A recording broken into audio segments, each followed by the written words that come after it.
7 US presidents have fallen victim to the curse. How did he survive, yet previous presidents have succumbed? Tales of buried riches lure treasure hunters to the shores of a Canadian island.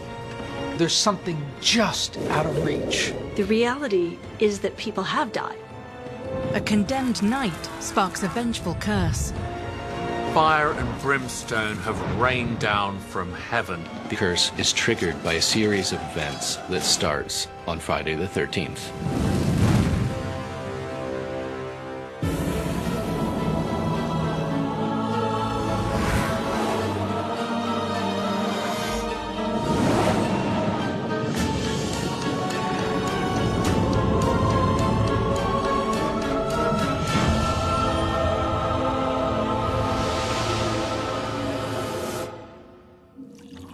After days of being bedridden from sudden illness, the 9th US President, William Henry Harrison, will not live to see his goals for government realized. Exactly 1 month after his inauguration, Harrison dies on April 4, 1841, making him the first US president to die in office. Harrison was inaugurated in 1841, but he was elected in December of 1840. Had he been elected 4 weeks later, a lot of people believe he would have been alive for his presidency. Harrison's death is the first in a series of tragedies attached to a particular phenomenon in the White House. A presidential death cycle known as the 20-year curse. No fewer than 7 US presidents have fallen victim to the curse. It's November 1811, and William Henry Harrison is the governor of Indiana. He has been tasked with confronting the Shawnee chief, Tecumseh. Tecumseh, supported by the British, aims to create an autonomous indigenous state and resist Western expansion. So this time period, of course, is a very tumultuous one. It's just after the American Revolution, and we now have the build-up to what will become the War of 1812. Of course, indigenous people were caught in the middle of this colonization that was going on. But Tecumseh, at that point in time, is trying to gather as many nations as he can together to try to fight for land for indigenous people. Tecumseh, along with his brother, Tenskwatawa, a spiritual leader known as the Prophet, built a settlement for their confederacy northwest of where the Tippecanoe and Wabash rivers meet, often referred to as Prophet's Town. But in 1811, William Harrison does something that will have long-term consequences.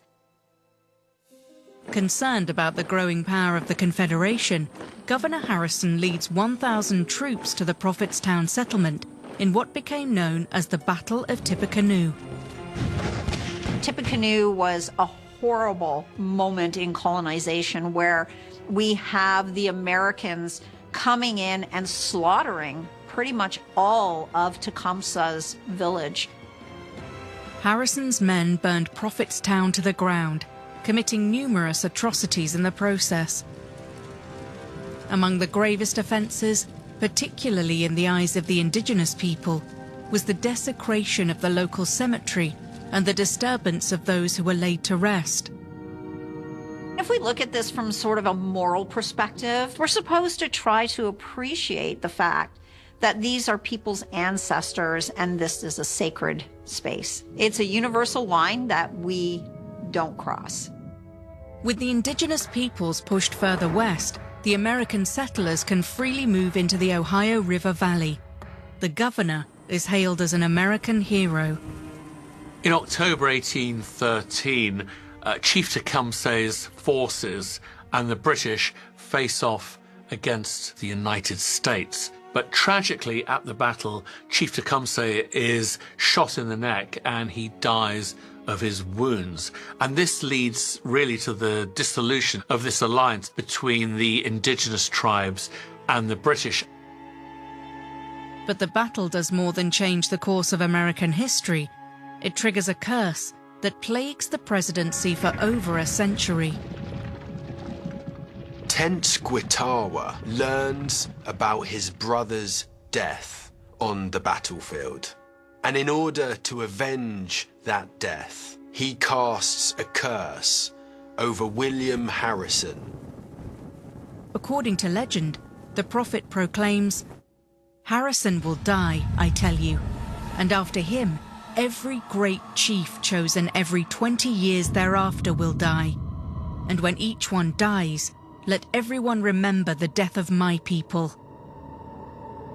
There are, of course, a number of problems with this particular story, but one of the biggest is that it plays into a set of tropes about the ancient Indian curse that reinforces the dangerousness and savagery of indigenous people in really damaging ways.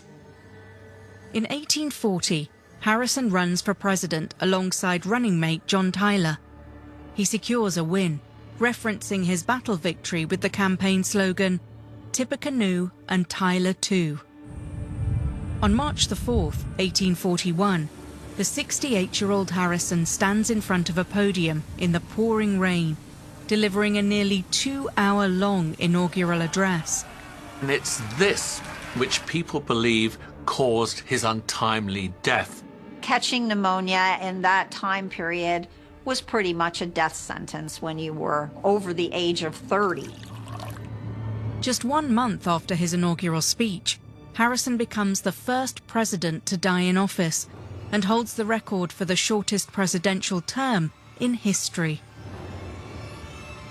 Is this the curse playing out? In the years after Harrison's death, 6 presidents come and go in office with no whispers around any deadly curse. This is until Honest Abe runs for election. Abraham Lincoln is most famous as the president who presided during the era of the Civil Wars.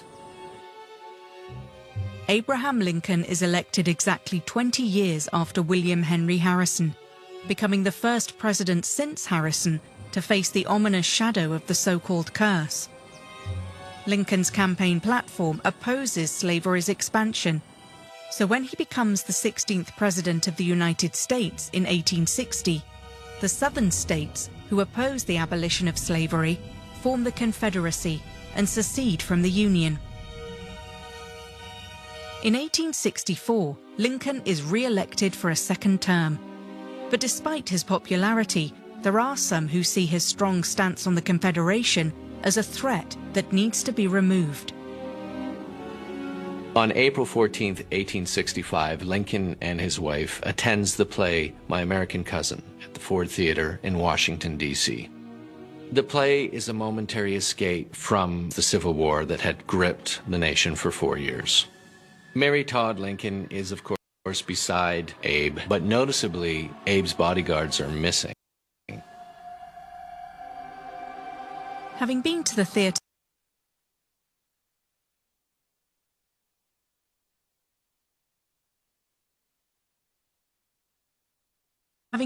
theatre numerous times, Lincoln felt safe.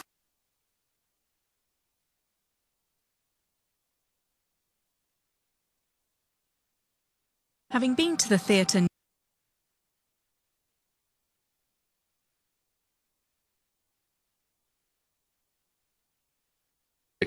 Lincoln and his wife that had gripped the nation for 4 years. Mary Todd Lincoln is, of course, beside Abe, but noticeably, Abe's bodyguards are missing. Having been to the theatre numerous times, Lincoln felt safe. However, lurking in the shadows is a danger no one could have seen coming. John Wilkes Booth, a Confederate sympathizer and actor, had been conspiring with a group of individuals to assassinate the President, Vice President, and Secretary of State. Booth sees Lincoln's outing as a fortuitous opportunity that he can't afford to miss. No one notices Booth as he enters the president's box. Booth approaches Lincoln from behind and fires a single fatal shot to the head, and his body slumps forward. Chaos ensues, and Booth is actually able to make his escape. A month later, he is finally tracked down because there is essentially a region-wide manhunt that immediately unfolds. And then he's captured and, of course, will be executed. Was Lincoln's death part of some curse? Abraham Lincoln becomes the first president to be assassinated in office, but he won't be the last. The next president to fall victim to the curse is James A. Garfield. Garfield was elected president in 1880. On the 2nd July 1881, he is shot by Charles Guiteau. Guiteau was upset because he had been denied a diplomatic position by the Garfield administration. Guiteau approached Garfield at the Baltimore and Potomac train station and fired 2 shots at him. Garfield's injuries are severe. He endures months of medical treatment and pain. He dies 2 months later due to an infection caused by the bullet and medical complications. Though his death highlights the need for improved presidential protection, tightened security is not enough to prevent the murder of President William McKinley 20 years later. He's first elected in 1896, but it's when he's re-elected in 1900 that we can talk about the curse having still some kind of currency. 7 months into his second term, President William McKinley is assassinated on 6 September 1901 in Buffalo, New York. McKinley was attending the Pan-American Exposition when he was assassinated by Leon Czolgosz, who had a concealed pistol under his handkerchief. The president was shot twice in the abdomen and actually appeared to be recovering from his wounds, but he did perish almost a week later on September 14th. McKinley's the 3rd president to be assassinated in office. All 3 were elected exactly 20 years apart. The next person afflicted by the hex is Warren G. Harding. He claims victory after the 1920 US election and just 3 years later dies after suffering a stroke. When we talk about this curse, it was actually Robert Leroy Ripley, none other Ripley Believe It or Not fame, who is responsible for actually crafting a narrative that becomes the foundation for this idea of the 20-year curse. In 1931, Ripley writes an astonishing article where he claims that there is evidence of a curse. The cartoonist publishes the names of the 5 presidents who had been elected every 20 years since 1840 and died while in office. Ripley coins it the Curse of Tippecanoe, a reference to the first name on the list, President Harrison. He then looks forward to the year 1940, when a president is scheduled to be elected, and he puts a couple of question marks, as if to say to the readers, what's going to happen to that president? The template is set by Ripley, but it's another author several years later in 1940, John Hicks, who will continue to elaborate on what is involved in this curse. The man who obtains the executive chair for the next 4 years faces the jinx of a 100-year-old curse. For death in office has come to every president elected at 20-year intervals since 1840. It was in the paper, so a lot of people read it, and a lot of people started thinking back. But when you actually start looking at it in a list, now the numbers don't lie. Anxieties rise as the current president, Franklin D. Roosevelt, becomes the first president to seek a 3rd term in 1940. He's the only president to serve a 4th term in office when he takes office yet again in 1944. But even he couldn't outrun his supposed destiny.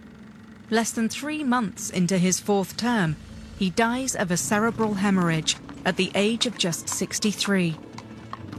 It doesn't seem to matter whether your first election year wasn't actually in one of those zeros, but if one of your election years is.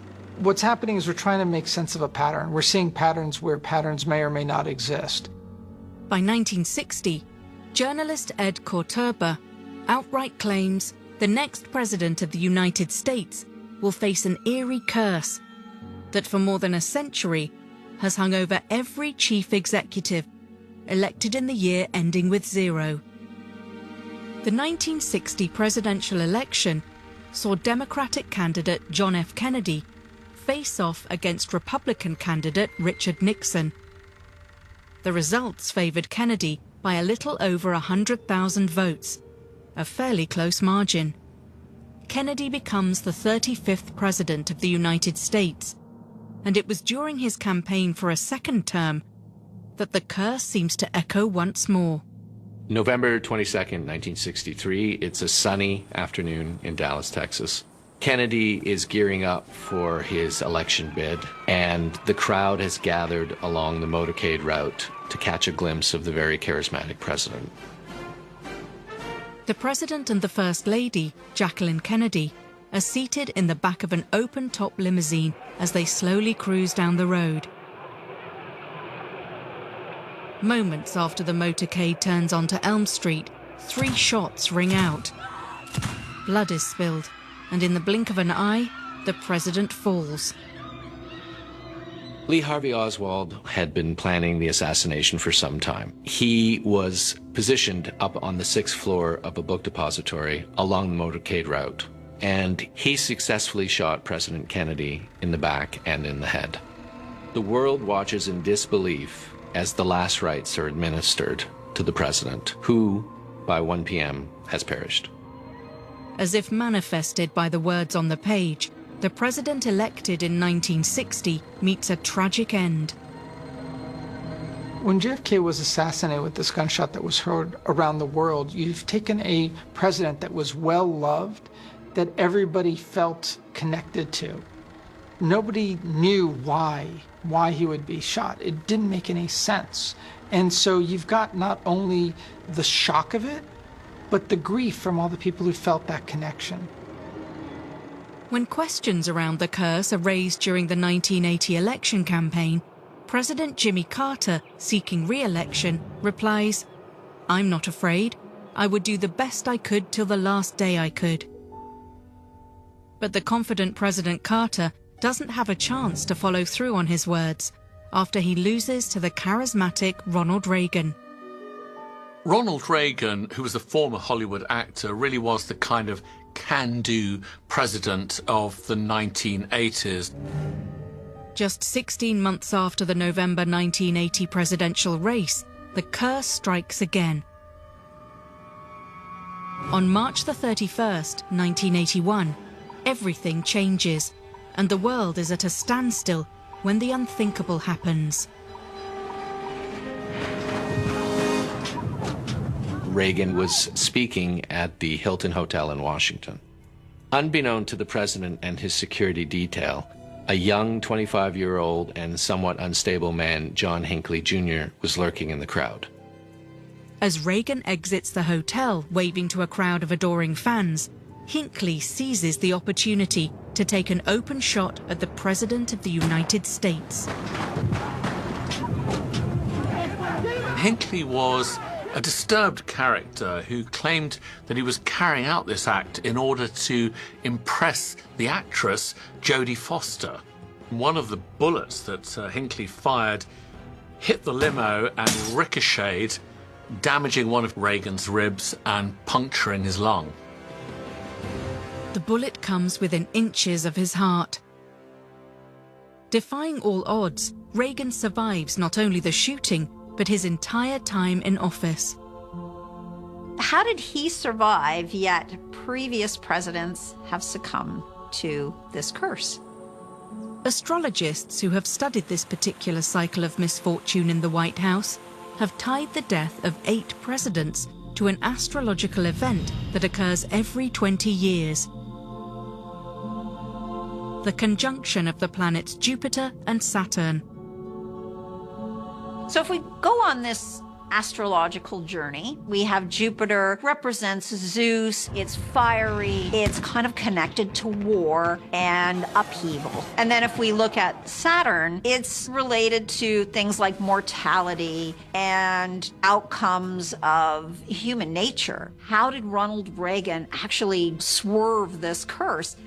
It's said that it was because the alignment of the planets was not quite in conjunction as it was with perhaps the previous time. But that's enough to make the change in the energy that would affect Reagan's outcome. After Ronald Reagan's survival, the curse seems to fade away.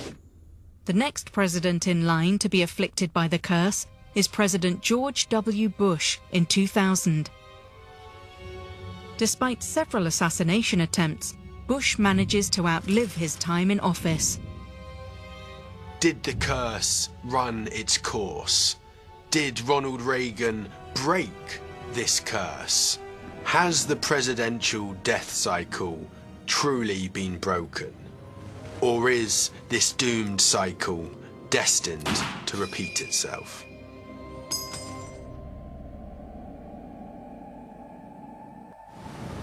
Off the coast of Canada lies an island rumoured to harbour the buried treasure of a notorious pirate. However, any adventurer daring enough to seek this bounty will face obstacles that could spell their doom.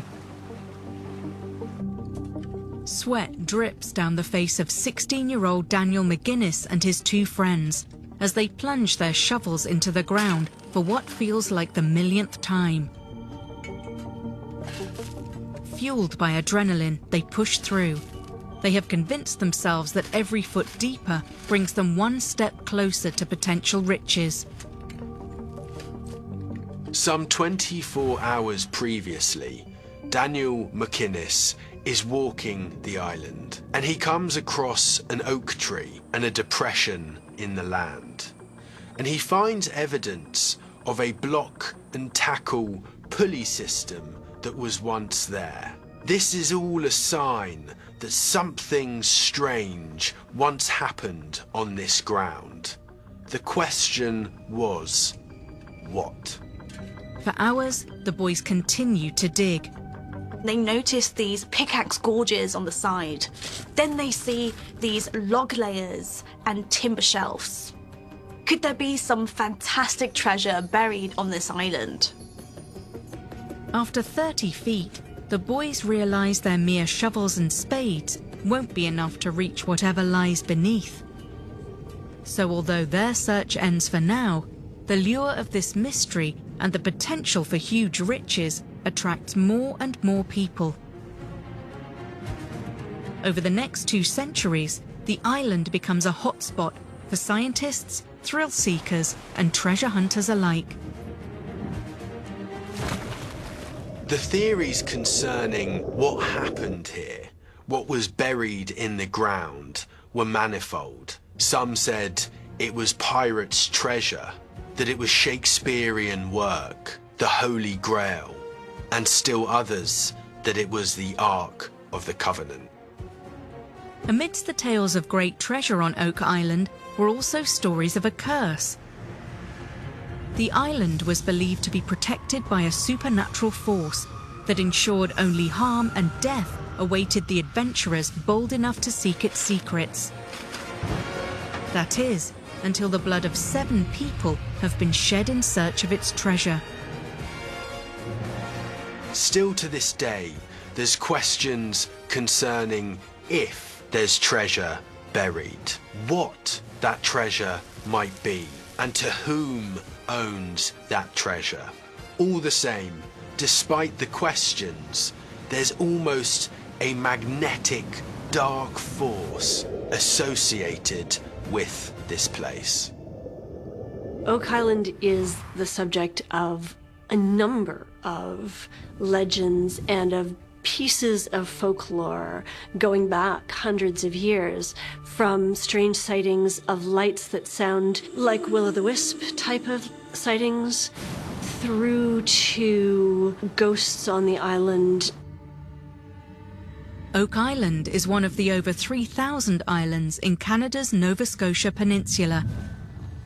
The unique thing about it is it's so close off the coast of Nova Scotia. It's in a spot that you could see it being used by pirates. In the golden age of piracy, around 1650 to 1730, pirates routinely sailed through the region, attracted to the hidden coves and large swaths of unsettled land. It's believed Captain William Kidd was one of them.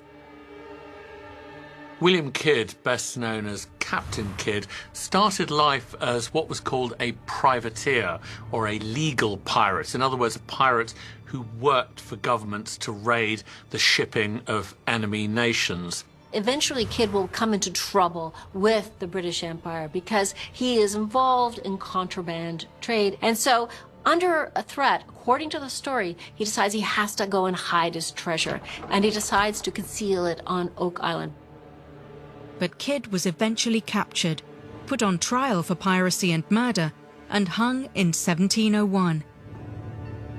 It would seem that the whereabouts of Kidd's bounty was lost forever, but Captain Kidd didn't work alone.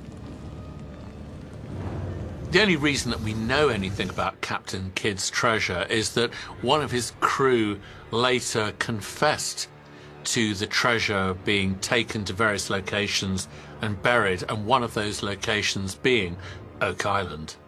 Why here? Why this tiny island? What was it about this location that appealed to a pirate? Anyone who has stepped foot on the island can attest to the seemingly natural ambushes scattered throughout. Oak Island is known to be covered in quicksand and sinkholes, features that make tunnels prone to collapse, adding a layer of danger to any subterranean exploration. Scientists and legend fanatics debate whether these obstacles are part of the unique geography of the island or actually man-made booby traps.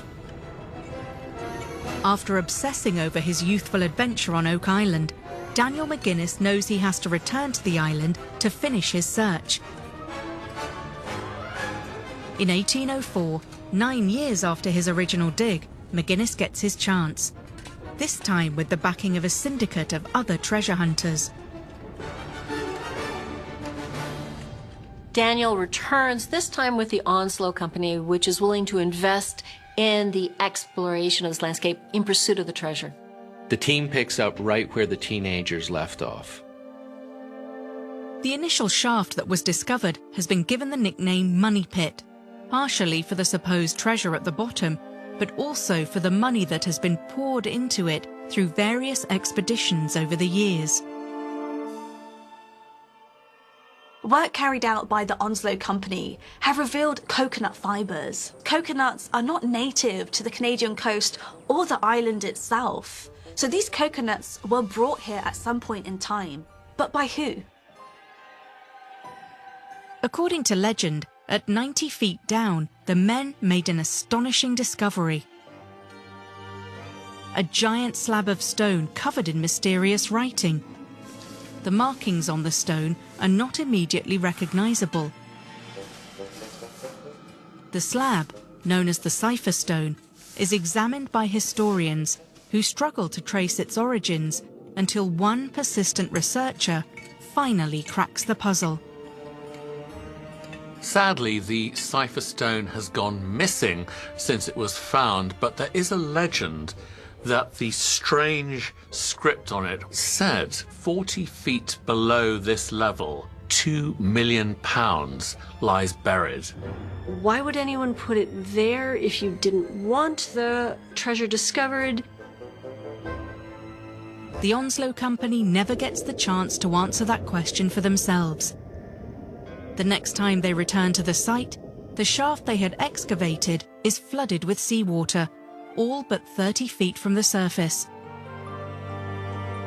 The money pit seems to be protected by a trap, that whereby a certain depth of the pit is reached, a flood tunnel system is activated. The crews attempt to dig a second shaft, but when they do, the walls collapse in on themselves and they are scarcely able to survive. But not all who try their luck on Oak Island will be so lucky. The curse of Oak Island is one of those interesting things because it's not spoken about until modern history. The curse claims that 7 people must perish before the treasure is finally unearthed. The truth behind this chilling prophecy, lost to the whispers of time, exists only in the realm of oral tradition. The phrasing of the curse is a fascinating set of rules, right? At a certain level, it almost encourages treasure hunters to kill each other in competition for this. Be it the curse's malicious magic or inevitable statistics, the grim promise of the curse will prove true. The pit would remain abandoned for many years, until 1861, when a new set of fortune hunters came to the island. The Oak Island Association was a small syndicate with financial backing, erected in 1861 with the purpose of trying to find the treasure on Oak Island. The syndicate makes a deal with the then owner Anthony Graves, to whom they promise 1/3 of the findings. Once again, all eyes are on the island's money pit. They manage to clear 88 feet before things take a turn for the worse. The team is using a water pump to drain the pit as they dig. Suddenly, the boiler that was powering the water pump explodes. An unnamed worker is killed in the explosion. But of course, the unfortunate death pales in comparison to the illustrious stories of riches just waiting to be discovered. So the search continues. It's over 30 years before the deadly curse rears its ugly head again. In 1897, a new team explores the island's infamous money pit. A man named Maynard Keyser is lowered into the shaft to investigate further, checking for any clues as to where to dig and what to do next. He tugs on the rope to signal for his team to hoist him back to the surface. When his team tries to pull him up to the surface, the pulley system unravels and Maynard plummets to his death, swallowed up by the darkness. Had he seen something? Was he getting closer to the treasure? The first two casualties help mutate the curse of the island into a seemingly more legitimate and far-reaching superstition. But not even the threat of death could calm excitement over what the island could contain. There's something just out of reach. And because it's in this remote location, anything that's gone missing over the centuries could be what's in there.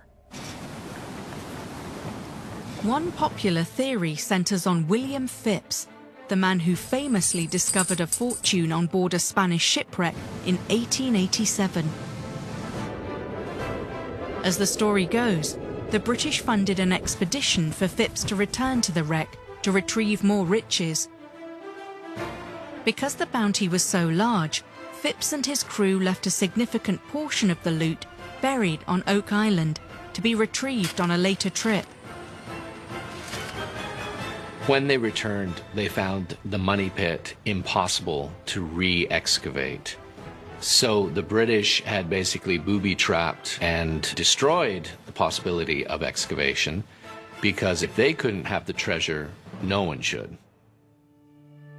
The discovery of a medieval-style cross on the island sparks ideas that Oak Island could even be the secret cache for the Knights Templar and the treasures they collected during their time in the Holy Land.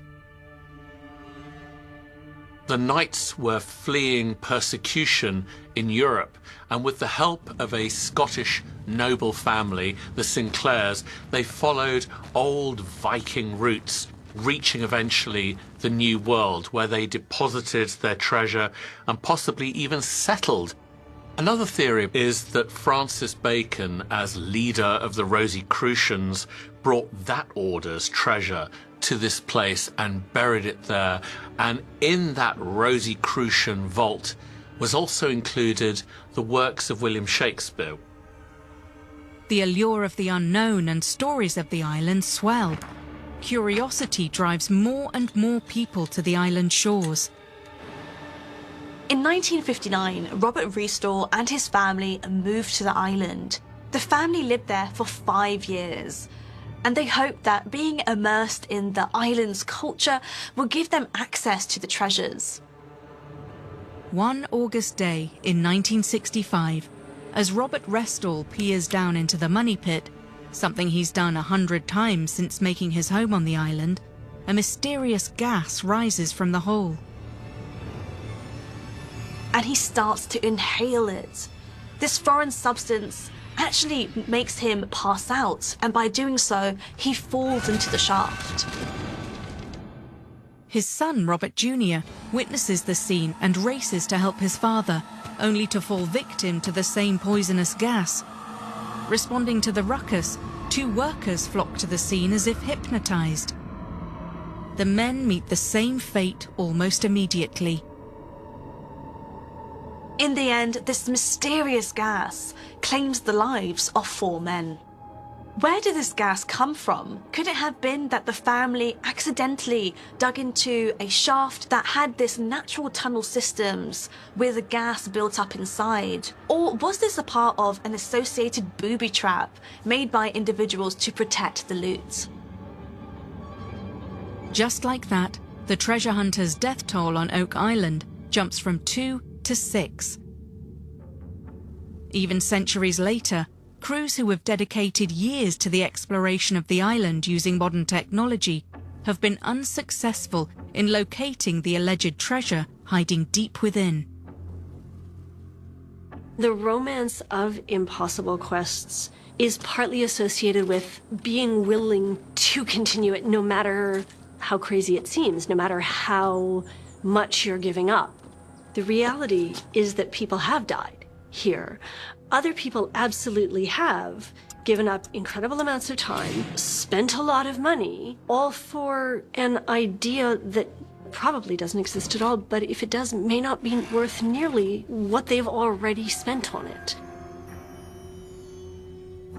Curse or not, the island seems to cast an unbreakable spell on all those who venture on its shore, infecting them with the tantalizing idea that mind-bending riches could be just beyond their reach. Who will be the next victim? And after that 7th victim, will the treasure be finally uncovered?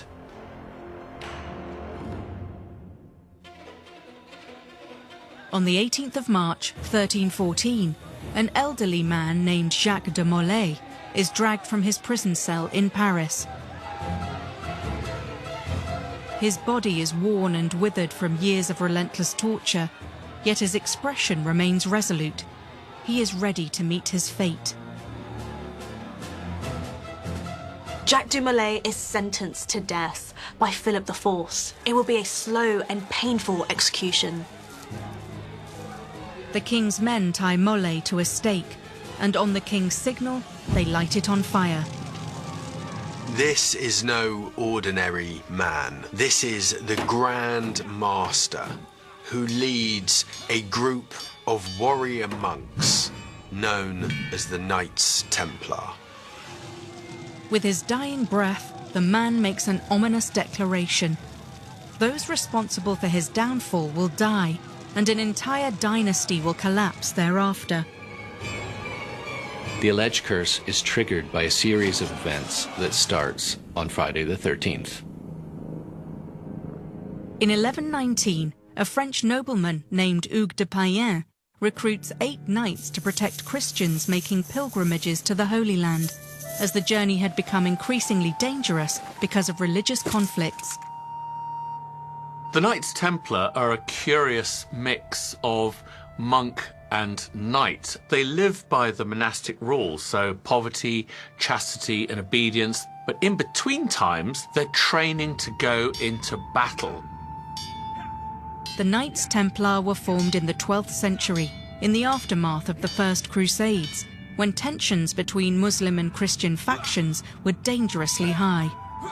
The whole point of the Crusades was to go over and rescue Jerusalem from the Muslim leaders who had taken charge of that region. When they got to Jerusalem and conquered it for a period of time, the knights set up on the Temple Mount. And the Temple Mount was believed at that time to be the remains of the Temple of Solomon, the original temple that was built to house the Ark of the Covenant.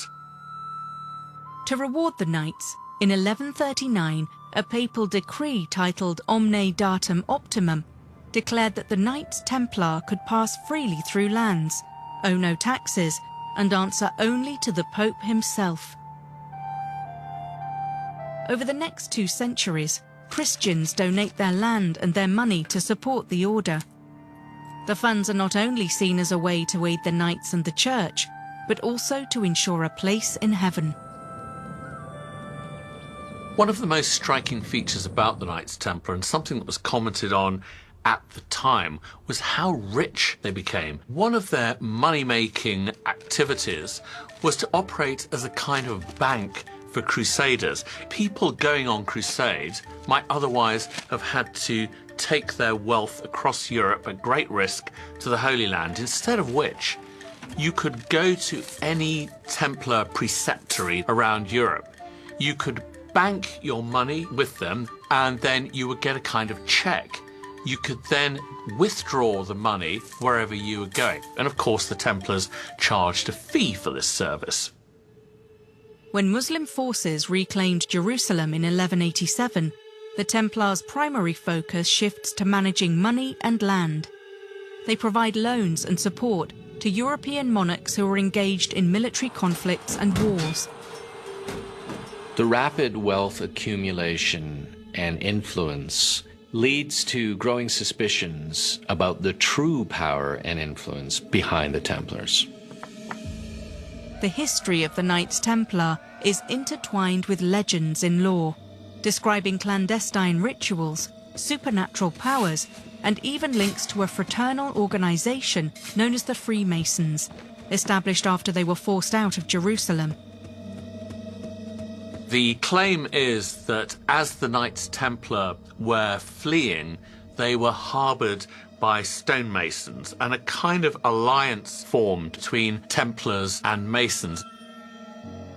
The idea that the Templars may have practiced secret rituals and have access to ancient knowledge leave many to wonder if their success was the result of the power bestowed upon them by the Church or something otherworldly. Around the same time that the Knights of the Templar are transitioning out of protecting the Holy Lands, King Philip IV comes into power in France. He's tall and handsome, and that's why his nickname is King Philip the Fair.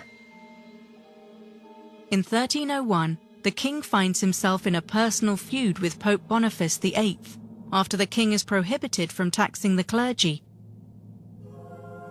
Bishops were essentially power bases who had enormous power over their diocese. And at the time that the Knights Templar become more of a focus of King Philip the Fair's, has to do with this really, really bitter fight that's brewing between the king and the papacy. And it was over who controlled French bishops. Philip the Fair wanted to control those offices, and the papacy said, no, those are church offices. In retaliation, King Philip IV attempts to have Pope Boniface tried for heresy. The Pope is arrested in Italy by agents of the King of France.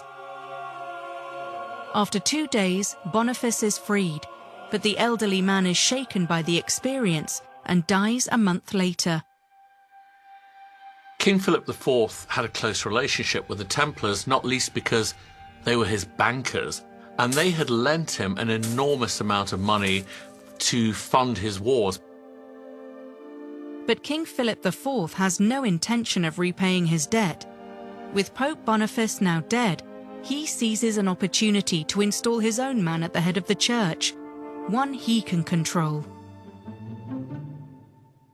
Philip really tried to rig the election by threatening to confiscate church property if his candidate didn't get elected. In 1305, Bertrand de Gaulle, Archbishop of Bordeaux, is named the next leader of the Catholic Church, taking on the name Pope Clement V. With the new pope in his pocket, King Philip IV decides to rid Europe of the Templar altogether. What Philip the Fair wanted was essentially not only to destroy the order, but to do it in a way that he could claim all the property. And the one way he could do it was to encourage charges which discredited it as a religious institution. There were only certain charges that could do it. It had to be something so serious that the papacy would be willing to strip it of its ecclesiastical heritage. Clement V tells Philip that he will start a full investigation of the Templar Order later that year. By October, his decree is swiftly enforced. With his chief minister, William de Nogaret, he begins to draft charges against the Knight Templar. And what he does is he plans a mass arrest of knights that will happen all on one day. It's Friday the 13th, and King Philip IV's clandestine plan unfolds, with the Templars being caught completely off guard. Hundreds of Templars are arrested, charged with heresy, blasphemy, and other crimes. The day marks the beginning of the end for the Templars.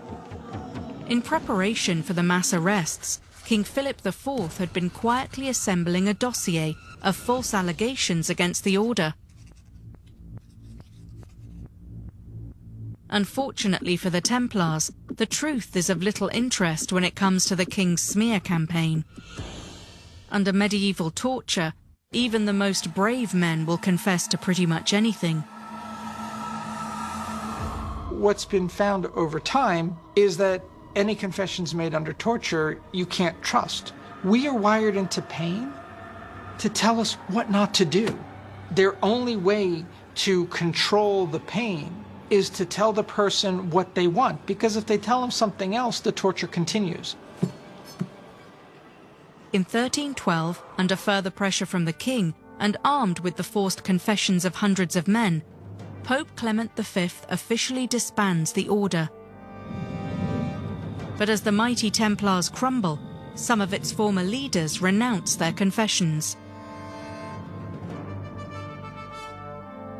Jacques de Molay was born in Burgundy in France in the 1240s to a noble family.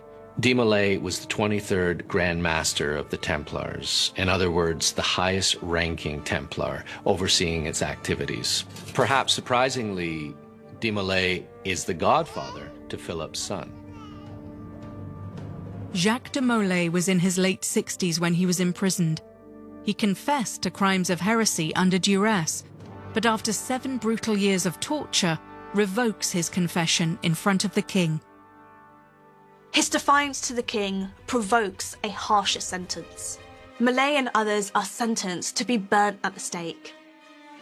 While the sun sets over March 18, 1314, a burning torch ignites a pyre that consumes the last Grand Master of the Knights Templar. As the flames climb around him, he screams to the heavens, "God knows who is wrong and has sinned. Soon a calamity will occur to those who condemn us to death." Was Jacques de Molay screaming a curse? Whether it was the spirit of Molay seeking revenge or divine retribution, the curse of the Knights Templar claims its first victim. Just 33 days after de Molay issues this curse, Pope Clement V dies. An eerie legend surrounding the fate of the Pope's remains lends weight to the notion that his demise might have been influenced by supernatural forces. Pope Clement is lying in state. The church in which his body is lying is hit by lightning, and it catches fire, and the inferno is of such intensity that the Pope is unrecognizable. Fire and brimstone have rained down from heaven. Jacques de Molay really is having the last laugh. 7 months later, and it's the turn of King Philip of France to die. While out hunting, King Philip IV suffers a seizure, and he injures himself on a fall to the ground. Apparently for days he's in agony in his bed, and he has an appalling thirst. He's gripping at his throat, And maybe it's in the way that Jacques de Molay was also dying of thirst, so to speak, in the flames. Rumours circulated that the sudden death of the 46-year-old King Philip is an act of God avenging his fallen soldiers and the manifestation of the Templars' curse. The king's death marked a turning point, not only for France, but also for his heirs and the future of the Capetian dynasty, the longest reigning lineage of French monarchs. With Philip's passing, next in line for the throne is his eldest son, King Louis X. He takes power at the age of 26, but dies only 2 years after his coronation. He died, by all accounts, perhaps by pneumonia, but there are rumors, in fact, that he's poisoned. By law, the crown would go to his heir, but having only a daughter, Philip's second son, Philip V, becomes king. He lasted 6 years, and it was a relatively stable reign, but then he too died without heirs. With one son left, the Capetian dynasty hangs in the balance. In 1328, King Charles IV dies, but he leaves behind a pregnant wife. In what can be seen as history cruelly repeating itself, or a curse enacting its final blow, his wife gives birth to a girl. Because of Salic law, only the males can inherit the throne. So with the birth of this young girl, that signals the end of the Capetian dynasty. It's hard not to tie its demise to the death of King Philip IV and the alleged curse that haunted him. What we know for certain is that the guilt of these vile acts has weighed on the Church for centuries. In 2007, the Vatican actually issued a statement saying that the Knights Templar had not been guilty of heresy. And then astonishingly, in 2011, Pope Benedict apologizes to Jacques de Molay for what happened to him. After this Vatican apology, maybe the souls of these Templars can finally rest in eternal peace.